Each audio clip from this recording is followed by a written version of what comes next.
Hello and welcome. I'm Leigh-Ann Gerrans and you're watching W News, broadcasting live from the Al Arabiya studios. These are our top stories.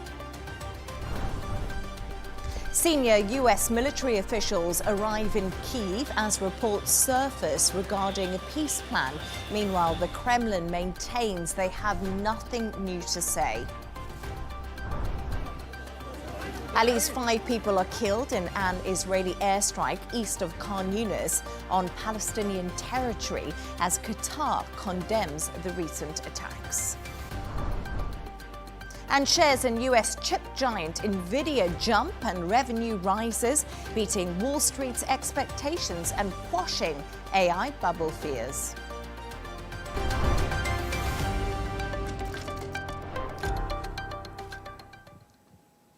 Senior US military officials are in Ukraine as they discuss efforts to end the war with Russia. It's believed US President Donald Trump has approved a 28-point plan for peace between the two warring nations. Details are still unclear, but reports suggest Ukraine will have to give up some land and weapons, as well as reduce the size of its military. The talks come hours after 26 people were killed in Ternopil following a Russian missile and drone attack. Here's how Kyiv residents have been reacting to the US peace proposal. I do not consider these conditions acceptable, and I do not think that even if such an agreement is conditionally reached at the level of heads of state, that it will be accepted by the people, by the military, and those who have already given and are giving a lot for this. I don't think that Ukrainian President Zelenskyy will sign any peace agreements on such terms for several reasons. First, he is populist enough not to do this. He knows that this will be very unpopular in Ukraine. And second, he is, despite everything, patriotic enough not to do such a thing. I'm joined by John Kavulich, a senior editor for outcome modelling analysis at Issue Insight. John, always good to have you on the show. Thank you for joining me. If you're not at the table, you are on the menu. Surely this must be how Ukraine feels after reports surfaced about the US-Russia peace plan. This peace plan discussion has been hiding in plain sight. What happens is because the daily media deluge that everyone is impacted by, and they're always waiting for those big moments. They're waiting for the moment that's going to define the day's news cycle. But then throughout the day, there are these little pieces that keep happening, and some are a little more visible than others. What this is a culmination of a lot of those little pieces that have already been put out there. For example, on the discussion about Ukraine relinquishing the territories, Luhansk, Donetsk, Zaporizhzhia, Crimea, and in the case of some, Russia militarily controls them. In the case of others, they control maybe 80+% of them. So for Ukraine to give up 18% or more in 2 oblasts, 2 provinces that the Russians don't occupy, it's difficult to digest. It's like digesting a rock. However, one workaround that's being thrown about is shifting the boundaries of those 2. So then it becomes Russia controls 100%, and Ukraine keeps what Russia doesn't have. So, this the 28 points is, President Trump now has in his head that everything can be solved in 28 points. And so that's sort of what drives him. But when you actually get down to seeing what's on the list, you start scratching off stuff pretty quickly and you get to a core. And it's really interesting, John, because we're just getting some breaking news through at the moment. And apparently Zelenskyy his office says he's received the peace plan draft from the US. It also says Zelenskyy expects to discuss with Trump diplomatic opportunities in the coming days. So now we know apparently Zelenskyy has received this peace plan.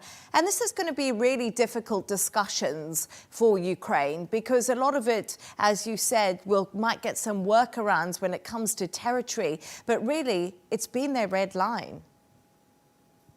Yeah, but unfortunately, for President Zelenskyy, and the same goes for President Putin, everything is negotiable. A red line is a red line until it becomes pink, and then it becomes white, and then it starts moving around.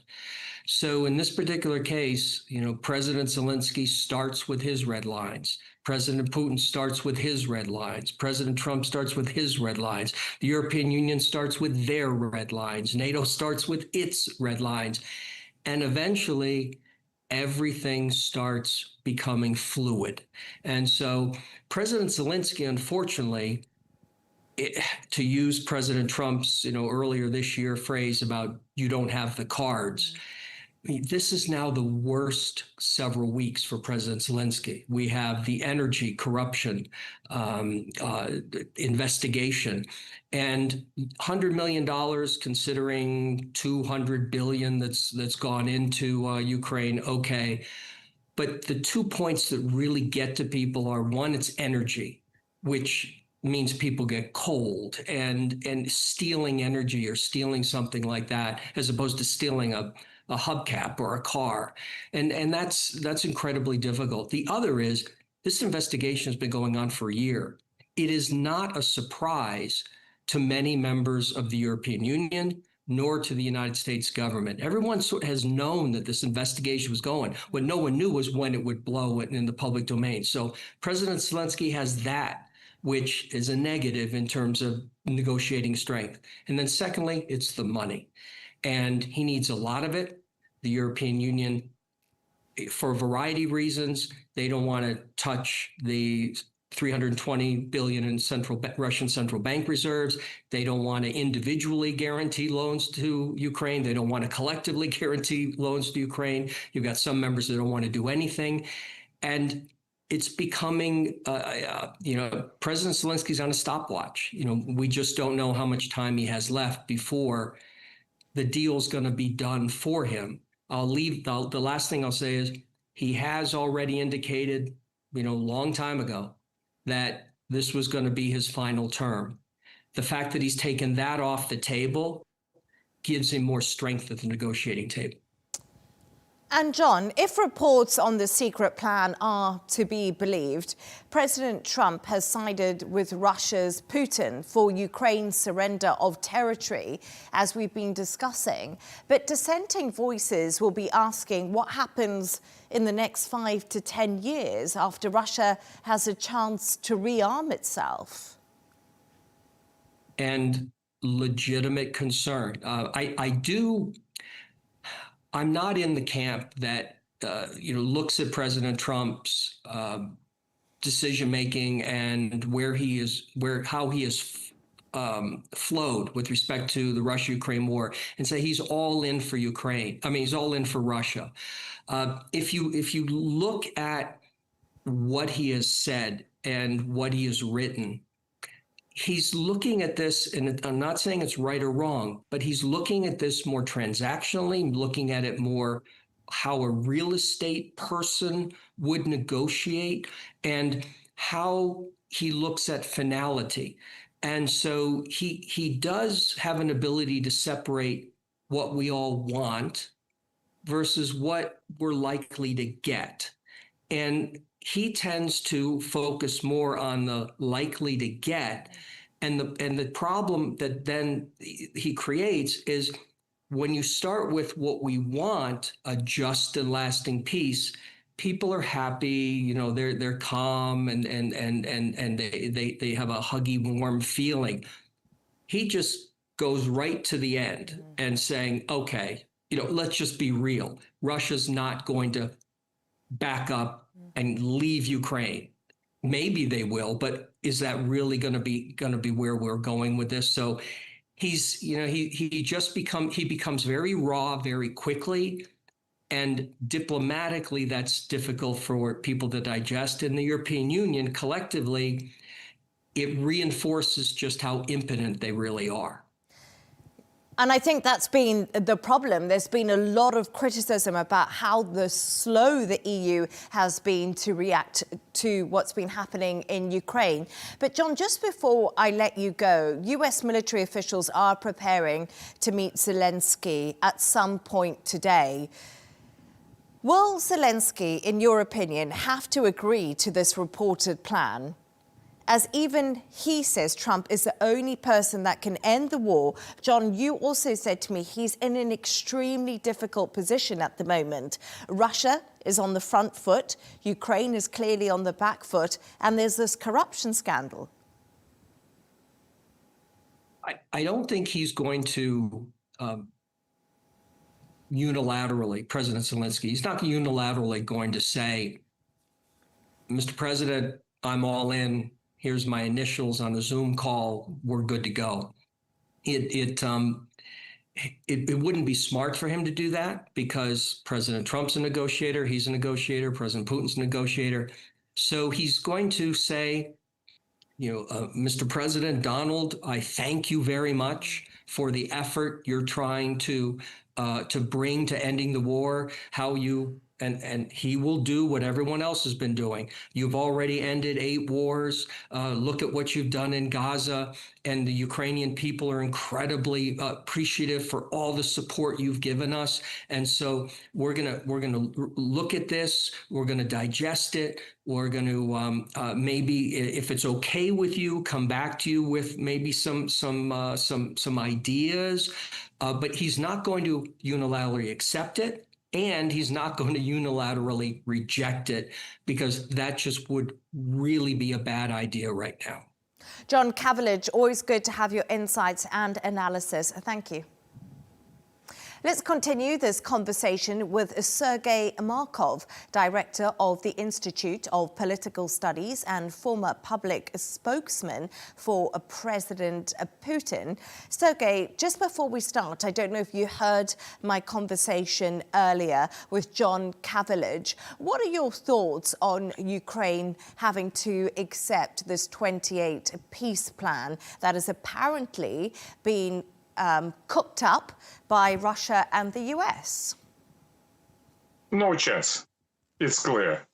Vladimir Zelenskyy cannot agree with peace, because peace meaning that it will be elections. These elections he will lose 100%, because when he gone to the previous election, he promised Ukrainians peace, no repression against Orthodox Church, no repression against Russian language, no bombing of Donbass. But he moved Ukraine to the great tragedy of war. Of course, Ukrainians doesn't like it. And so he has no chance to win next elections. If so, he will lose his official position immediately. Very high, very big corruption. He will be accused, and also thousands of Ukrainians will look for him through all the world, trying to kill him, because they strongly believe that exactly he's Zelenskyy, responsible for the killing of the 500,000 of Ukrainian soldiers. So no chance for Zelenskyy to agree with this. But at the same time, he don't want to have conflict with Donald Trump. That's why he will have different maneuvering. He will say, oh, let's discuss this condition, this condition. And then he will say, okay, we don't deny Donald Trump peace plan, but we deny this, and this. So no chance that he would agree. Majority of Ukrainians, by the way, 90% of them would agree. Don't look at the theology. What theology in the country which in situation what? People, just 9% of population afraid in Ukraine, afraid to give response to sociologists, and all of them for peace. So Ukrainian population will support peace for any conditions. Also, they know that Crimea, they're Russians there, Donbass, the Russians live there. So they already ready to accept it. But Zelenskyy will deny this for sure, with help of his European friends. So, Sergei, you just said to me that 90% of Ukrainians would support this deal to end the war and they want to go after Zelenskyy. I want to ask you the question. 26 people have been declared dead after Russia's attack on an apartment building in western Ukraine. 3 of the dead are children. Why is Moscow targeting civilians? And do you think Ukrainians will really support Russia after continuous attacks like this? First of all, you should understand there are different Ukrainians. Ukrainians on the western part of Ukraine, they've been not part of the Russia during many centuries, and they belong more close to the Poland and so on. But Ukrainians in Odessa, Kharkov, Dnipropetrovsk, Donbass, they're Russians. They speak Russian language 90%. So they will be happy, I think, not just peace, but the people in Odessa and Kharkov, from my point of view, they will be happy if Russian army will take the cities, but of course without not in Stalingrad and Bakhmut style. As about people in Chernobyl, 26 people, of course it's a big tragedy. But this building was nearby Orion military factory, and you can open internet. You see a member of Ukrainian parliament who 4 weeks ago was giving interview from exactly those military factory nearby those civilian buildings. So it was the target was a military factory, and its strategy is that one of rocket missiles kill those people. And of course, we understand, if people even in Ukraine want Russia, nobody wants rocket missiles who are targeting the cities. That's right. But at the same time, Russian demands, it's not demands for territories. Russia doesn't want to take territories. Russian demands very clear. Please, we, Western countries, stop using terror for making Ukraine anti-Russia. So it means that Russian demands, not Slavyansk and Kramatorsk, first of all. But Russian Sergei, demands, I just want to ask you, I want to ask you a question. Official status. If I can ask you a question, just Yes. on something else that's been happening. A Russian spy ship is currently loitering on the edge of British waters. The UK Defence Secretary also said that the ship had shone lasers at RAF pilots sent to monitor it. Why is there a ship there, and why has Russia been provoking NATO airspace, and now we see it in UK waters? First of all, drones which come to the Poland, it was provocation organized by Vladimir Zelenskyy and Ukrainian intelligence service. It's a clear goal. His goal absolutely clear. They want NATO country to create a very big anti-missile system on the eastern bank of the Poland and Romania, and they should close their eyes not only above the Poland and Romania, but also above the western part of Ukraine. It's Zelensky's goal. That's why he reconstructed these drones from those Russian drones which have been shot down on the Ukrainian territory, and then sends them to the Poland as such they are Russian drones. It's clear provocation. As to about spies to the nearby the British island, so I don't know details, but what I know for sure, Great Britain told that they were going to send their troops to the Ukrainian territory immediately after ceasefire. Great Britain intelligence service organized terrorist attack against Nord Stream gas pipeline. Everybody knows about this. how Russian intelligence service can ignore the threat from the British Island. If Russian intelligence service didn't send some equipment and some materials to watch what Great Britain is going to do, they should be fired because they're not doing a right job. It's very clear. And same time, British spies come here and French spies come here and so on. And I will say also a very interesting thing, which is for you to understand. Most of the people doesn't like spy, but nevertheless like to watch movies about spy. But the spy play very important role not allowing to nuclear war to happen. Because one of the main mechanisms of nuclear war that some countries have no information about their rivals, and as a result, they have suspicions that their rivals has planned to attack them. Only spies allow to any political leadership to have more realistic and more peaceful understanding of the plans of the another part. That's why more spy, meaning nuclear war, more far from now. So you should like spies. Sergei Markov, I do like watching films about spies. I'm not sure the British government likes Russian spies in their waters, but thank you so much for joining me.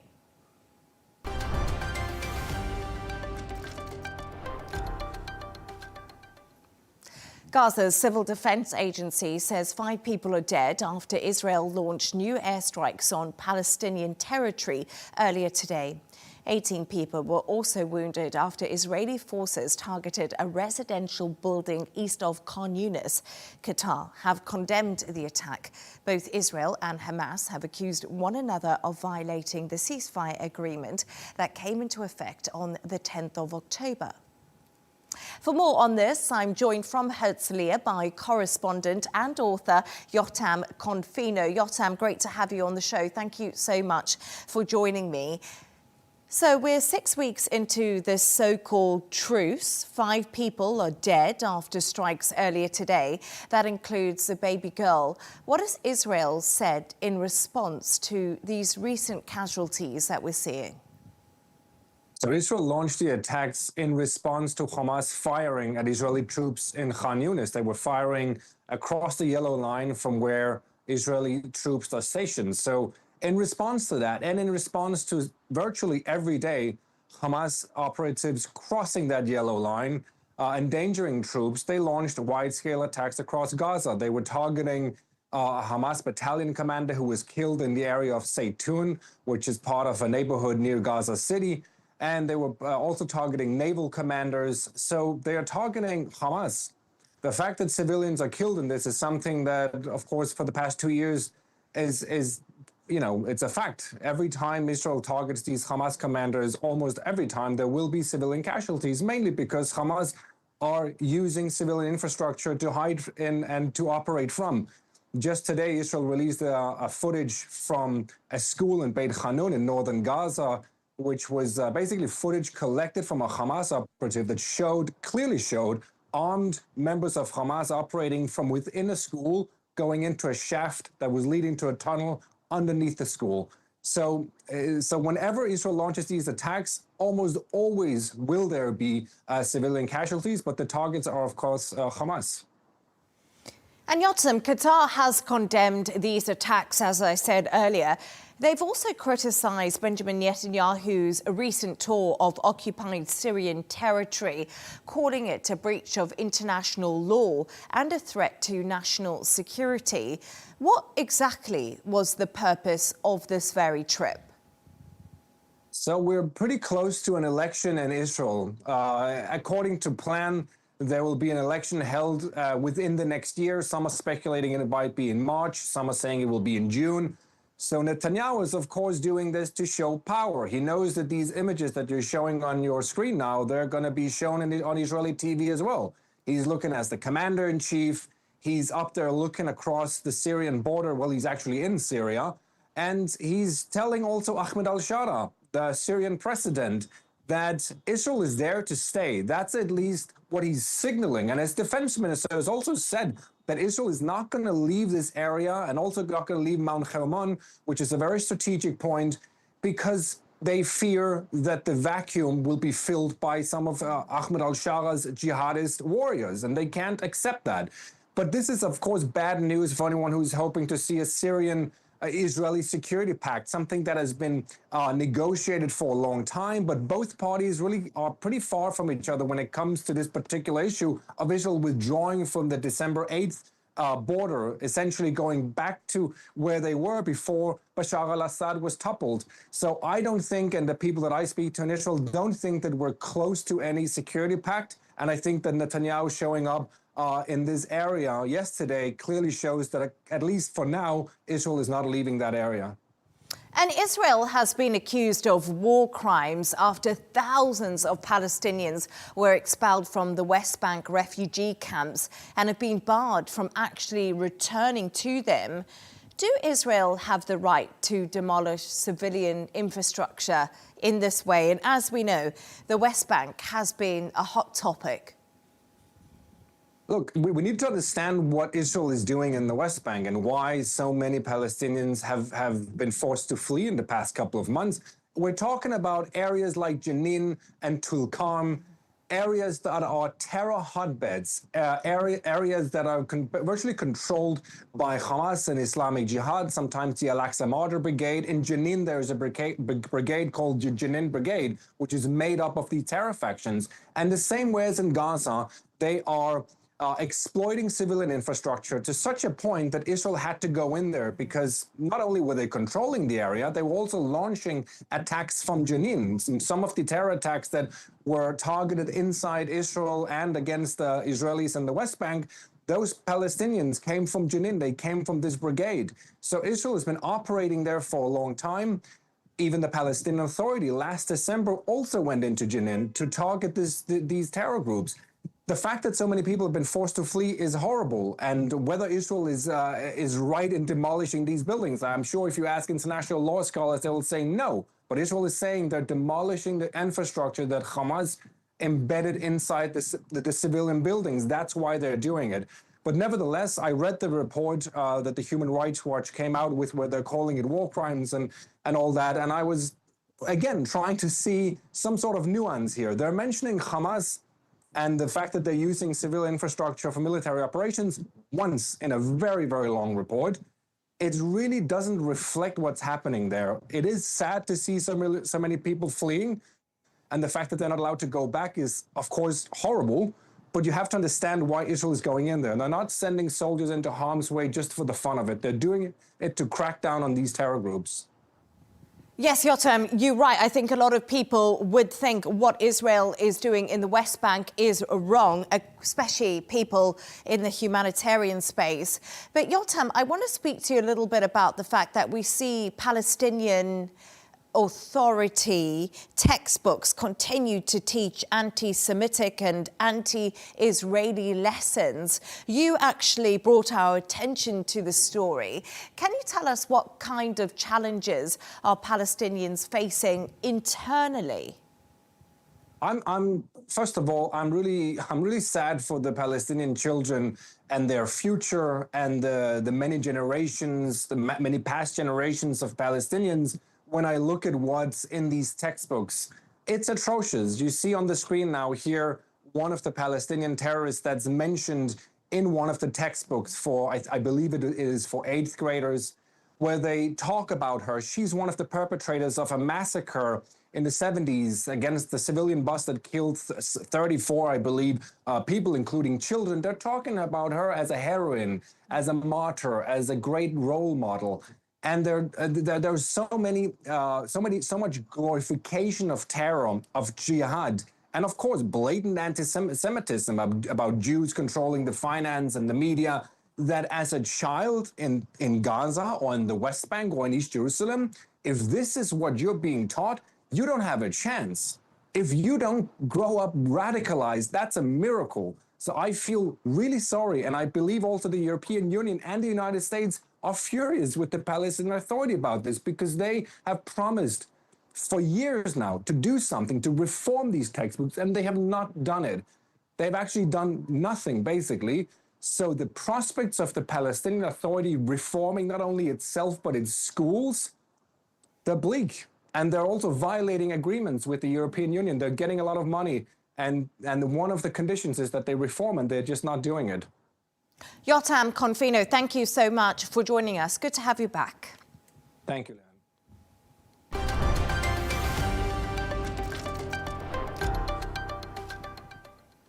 Let's take a look at some of the other stories making the headlines today. President Trump has signed a bill ordering the release of the Epstein files. It requires the Justice Department to release information about its investigation into the convicted sex offender Jeffrey Epstein. The files are separate from the estate documents released by Congress last week. Meanwhile, Andrew Mountbatten Windsor must respond to the US Congress today regarding his Epstein links as the 2-week deadline ends. Power is being restored in Paris after around 170,000 homes in the city were affected by a blackout. French electricity operators were working to restore power after a technical issue. Some metro and train lines were stopped as a result. First Lady Melania Trump and Second Lady Usha Vance have spent time with service members and their families in North Carolina. It marks the first joint trip by the wives of President Trump and Vice President Vance outside of Washington. The duo visited students attending school at Camp Lejeune and delivered remarks to Marines and their families at New River. And Turkey is set to host COP31, while Australia will lead government-level negotiations. That's according to Australian Prime Minister Anthony Albanese, who confirmed the compromise deal. Both Turkey and Australia bid to host the next climate summit and refuse to stand down.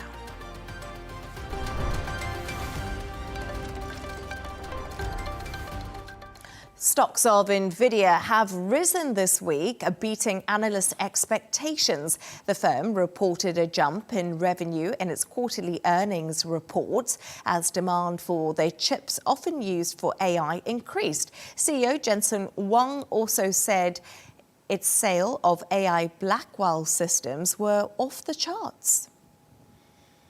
I'm now joined by economist Laurie Laird. Laurie, great to have you on the show.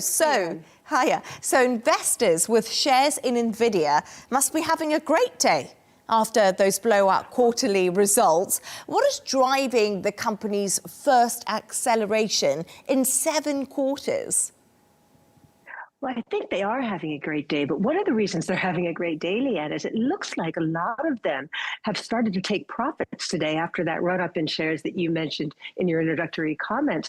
Nvidia started the day up about 4%. And we're now down to just a little bit over break even on the day. So it looks like a lot of people took that run up, said, hey, wait a second, these are amazing results. Can we ever replicate these results?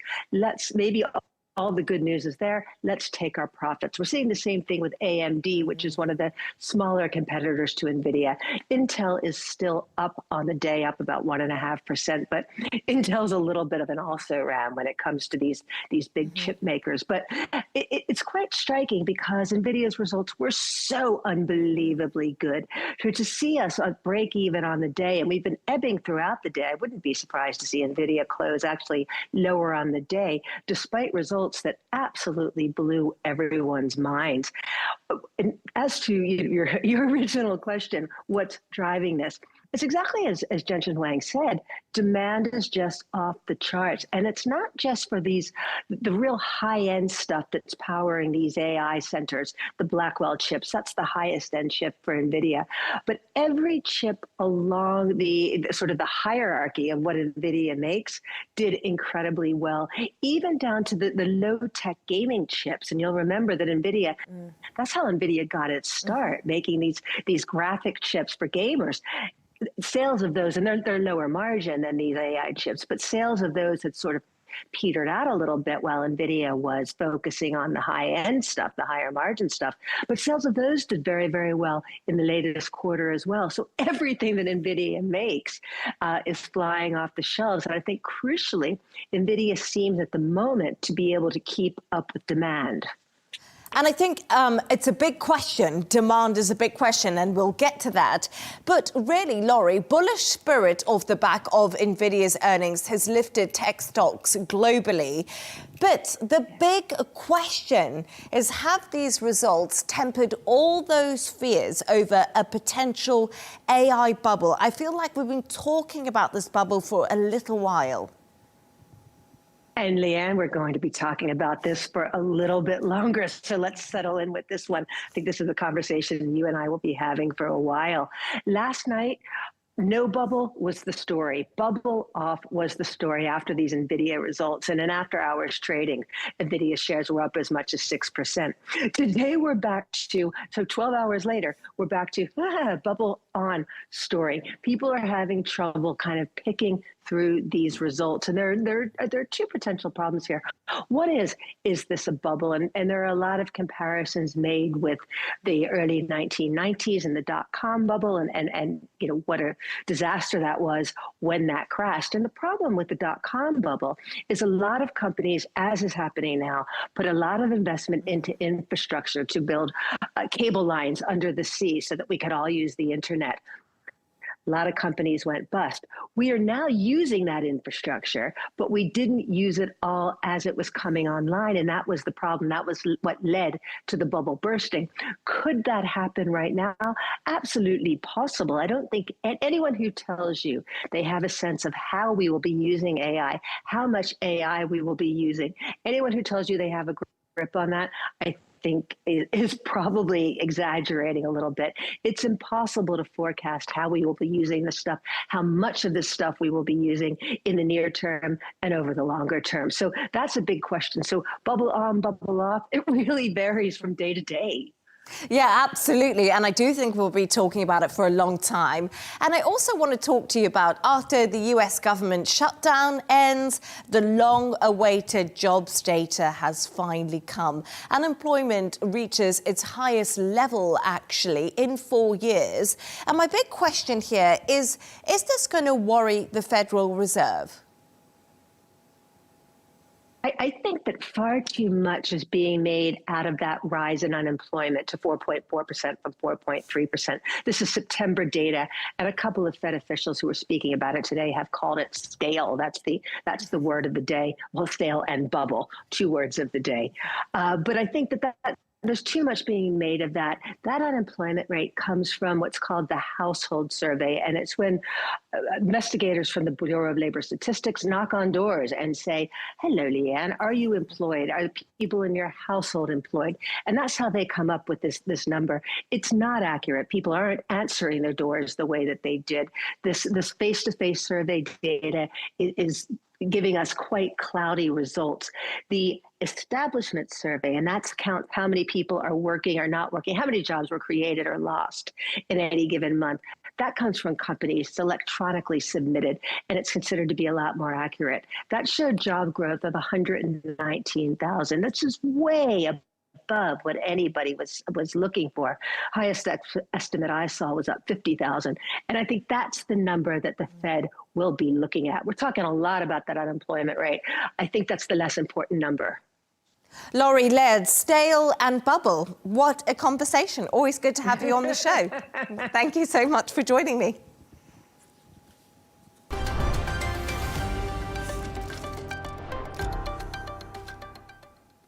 A reminder of our top stories. Senior US military officials arrive in Kyiv as reports surface regarding a peace plan. Meanwhile, the Kremlin maintains they have nothing new to say. At least 5 people are killed in an Israeli airstrike east of Khan Yunis on Palestinian territory as Qatar condemns the recent attacks. And shares in US chip giant Nvidia jump and revenue rises, beating Wall Street's expectations and quashing AI bubble fears. And that's all from us on W News. Don't forget to subscribe to our YouTube channel and, of course, follow us on X. And we'll be back in a couple of hours' time with W News Extra. Goodbye and thank you.